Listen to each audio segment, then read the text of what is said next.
X Y Z एक काम में 1500 रुपये, 2000 रुपये और 2500 रुपये का इन्वेस्टमेंट करते हैं। एक्स एक कार्यरत भागीदार है और वेतन के रूप में कुल प्रॉफिट का 25% अपने पास रखेगा और जो बचा हुआ 75% है वो इनके इन्वेस्टमेंट के अनुपात में बांट लिया जाएगा। यदि जेड को लाभ के रूप में 1800 रुपये मिलते हैं तो एक्स और वाई के लाभ का योग हमें ज्ञात करना है। 4 ऑप्शन आपके सामने है, वीडियो को रोक के आप ट्राई कर सकते हैं, ठीक है। और अगर ट्राई नहीं करना तो कोई बात नहीं, आ जाओ मैं बता देता हूँ। देखो बहुत ही आसान सवाल है, ऐसा सवाल अगर एग्ज़ाम में आएगा तो हम जैसे मैं बता रहा हूँ वैसे ही करेंगे।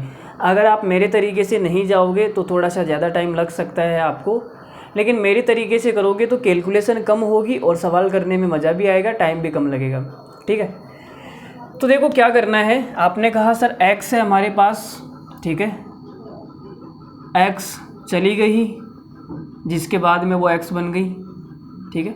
एक्स वाई जेड 3 लोग हैं। इस भैया ने 1500 रुपये खर्च कर दिए, किसी काम में 1500 रुपये लगाए, इसने 2000 रुपये लगाए और इसने 2500 रुपये लगाए।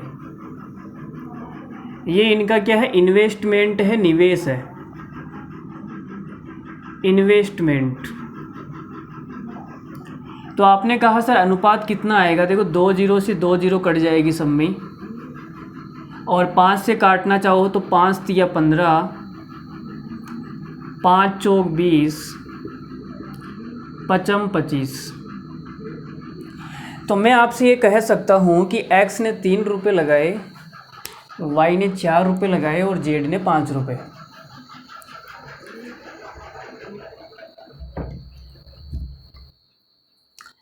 अब यहाँ से सवाल में बोला गया कि जो एक्स है वो एक कार्यरत भागीदार है।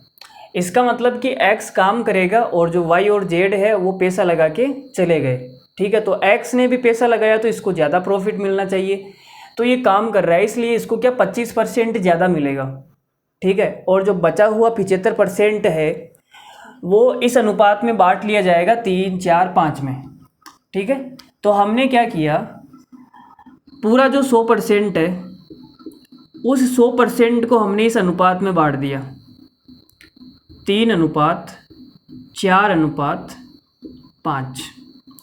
पूरे प्रॉफिट को हमने निवेश के अनुपात में बांट दिया, लेकिन ये हमारा क्या हो गया, गलत हो गया। गलत क्यों हुआ, क्योंकि 75% को ही बांटना था इस अनुपात में, तो 25% तो एक्स का होगा ना, लेकिन वो हमने नहीं बांटा, तो हमारा तो गलत हो गया, ठीक है। तो गलत नहीं हुआ। हम क्या करने वाले हैं, देखो हमने कहा कि जो 25% हिस्सा था जो एक्स को मिलने वाला था वो हमने इस भाई को भी दे दिया। तो आपने कहा सर इससे 25% वापस कोस लो, 25% वापस छीन लो।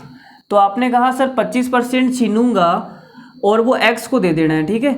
तो 25% का मतलब 1/4 होता है, इसका 1/4 निकालूंगा तो 1 आ जाएगा, लेकिन इसका 1/4 निकालूंगा तो 5/4 आएगा, मतलब पॉइंटों में आ जाएगा, ठीक है। तो हमने कहा भाई इसको पूरे को 4 से गुणा कर लो, अनुपात को किसी भी संख्या से गुणा करो या भाग करो कोई फ़र्क नहीं पड़ेगा। तो हमने 4 से गुणा कर दिया कैलकुलेशन को आसान बनाने के लिए, ये 20 हो गया। अब इसका 1/4 25% हमने इसको दे दिया, तो आपने कहा सर 1/4 कितना हो जाएगा, 4, और इधर 4 कम हो जाएगा।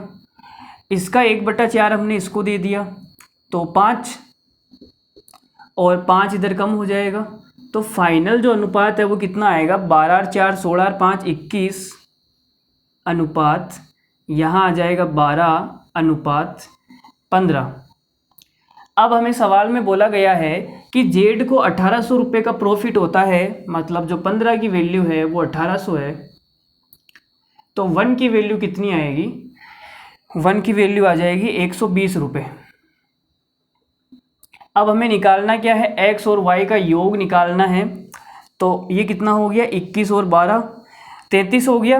1 की वैल्यू अगर 120 है तो 33 की वैल्यु कितनी आएगी भाई, गुणा कर देते हैं, तो ये आ जाएगा 0, 33 दूना 66 और ये 39, 3960 रुपये हमारा इस सवाल का क्या है, correct answer. Option number C बहुत ही खूबसूरत सॉल्यूशन हमने बताया है, ठीक है। इस सॉल्यूशन से प्यार हो जाएगा आपको, इतना शानदार सॉल्यूशन है। तो नहीं समझ में आया तो कमेंट कर देना, बाकी कोई दिक्कत है नहीं, मेरे हिसाब से बहुत अच्छे तरीके से मैंने समझा दिया। Bye bye, good night, love you all, take care, मस्त रहिए, हंसते रहिए।